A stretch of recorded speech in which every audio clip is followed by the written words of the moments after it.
Well, it's gonna been a long time, so today we're gonna have the Evil West. I don't quite know what I was expecting, but I've hardly had this much fun squeezing the last drop of blood out of Beast since its very first Gears of War back in 2006.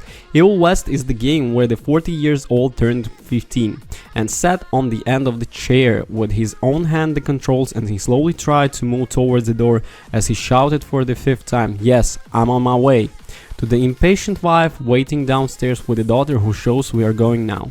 Evil West struck like lightning. I didn't see that coming. Yes, I had been seeing a picture or two, but not even a video. Throughout this could perhaps be such simple fun that you can take a look at it. Classic Eurojank, as we call it in the professional language.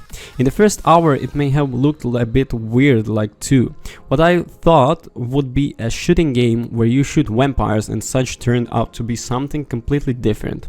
And I wasn't quite sure if I liked what I expected, where an almost 3-meter tall vampire knocked me unconscious with a huge axe.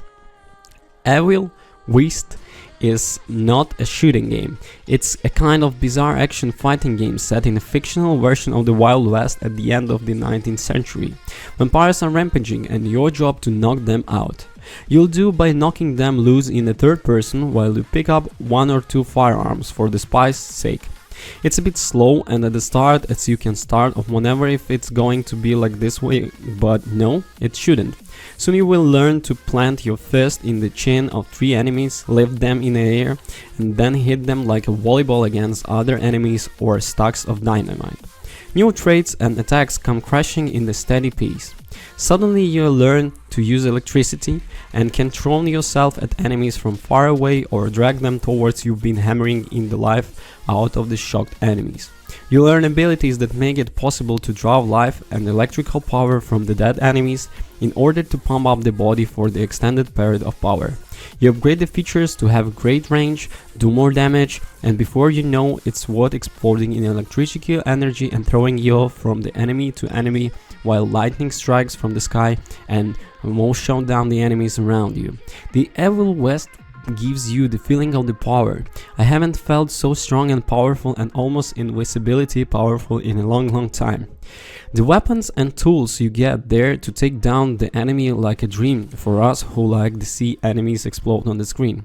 There are many varied and can be upgraded all the way through. The downside of being powerful and invincible is the game that quickly becomes too easy and you start thinking about doing the other things, since easy games often lack the drive that means you keep going. Not so with the Evil West. The game pumps enemies at you, where the first enemies you encounter may well have given you real trouble once. You kick the life out of them like a proper later in the game as your power grows. The challenge comes throughout the huge amount of enemies the game throws at you. Where you once encountered 3 copies of vampires slashing at you with their claws, you suddenly encounter 10 or twice as many. Enemies that one point we are going through is brutal boss fights where you had a hammer to your way throughout the large shields before you go could real damage leather apart as a part of the pack as your chin drops towards the floor and you feel it boiling under the bone. Many of the beasts you meet in this game are large, powerful, work quickly, and require you to be one of the cutting edge to survive.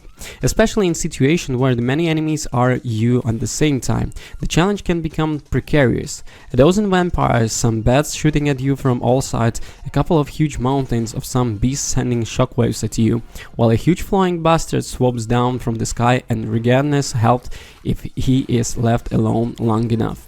It's complete chaos and I've died and died again, but it's so much fun to play with the game I've never blinked until I've ever tried again. This feeling of overcoming sometimes that is apparently impossible is just monumental, and you never doubt that you can do it, because the control system in extension of the body and the possibilities for what you can do are so many, there is always a way out. As if what wasn't enough, this game offers some of the sickest boss fights in a long time. There is so much going on and so many things that kill you that the joy of winning is so intense that you almost jump up on the table and roar while pounding on your chest. Between the battles, where serve the story of the caliber we really see in games these days. Here, they are hard men in a hard world who have to do their life-threatening things so that the rest of us can live another day. We step into the shoes of Jesse Renter, a vampire hunter from the Renter Institute, the only place in the world with the technology and skills to fight the vampire plague. We meet a wonderful bunch of people throughout fantastically dedicated film chips that appear between the missions. There is a harsh language, a lot of profanity, but everything belongs in the brutal world these people live in. I wasn't completely sold on the character gallery from the beginning, but it quickly grew on me, and the game offers a fascinating character gallery with convincing gameplay that raises the film clips and what happens in them to level. I haven't seen it in quite some time. Maybe it's because the developer of are Polish and don't care too much about what happens on the other side of the world, but the language liberty frees political correct undertones. People say things that seems correct to them in relevant time period, and several of the dialogues have alighted a solid grain. Some of the interactions between the people who come from the very different points of view are absolutely superb. A lot of the characters are allowed to speak for themselves without the authors having to make it clear at any time what they want you to think, no matter. So about the conclusion. From time to time the games appear that strike like lightning from the sky, and for me Evil West is being surprise of the year. I haven't had this much fun in a long time, and the commitment this game was able to arouse, it's a rare commodity. Hunting vampires is just too much for fun for me to put it down.